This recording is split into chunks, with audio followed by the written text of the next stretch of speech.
net voor het werk of school een stem uitbrengen. Dat deden een heel aantal burgers vanochtend, zoals ook hier bij het gemeentehuis in Panningen. Dat betekent vroeg opstaan, ook voor de mensen van de stembureaus. 7:15 waren we hier om alles in orde te maken voor de verkiezingen vandaag. En vanaf 7:30 zijn we dus open gegaan. En de eerste mensen zijn dus al geweest. U bent een vroege vogel, meneer, vanochtend. Klopt. Waarom heeft u zo vroeg gestemd? Ja, even voor het gaan werken en even stemmen, hè? Ja. Was het een moeilijke keuze dit jaar? Nee. Voor mij niet. Meneer, u heeft zojuist gestemd? Goedemorgen, ja, zeker. Moeilijke keuze dit jaar?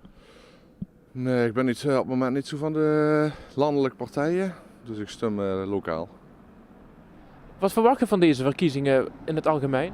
Nou, opkomsten in de gemeentes, de kleine gemeentes nog wel metvalt.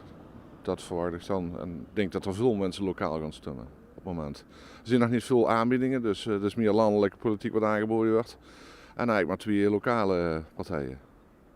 Dus ik hoop dat die gaat dat die gaat gaan betekenen.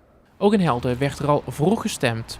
Lijsttrekker Raf Jansen van PvdA GroenLinks bracht daar als een van de eerste zijn stem uit.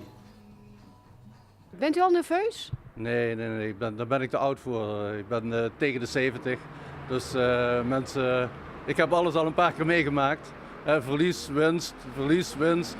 En we zullen zien wat het wordt. De burger spreekt en daar moeten we het mee doen. Tot 9 uur vanavond zijn de stembussen geopend. En daarna weten we hoe de burger gesproken heeft.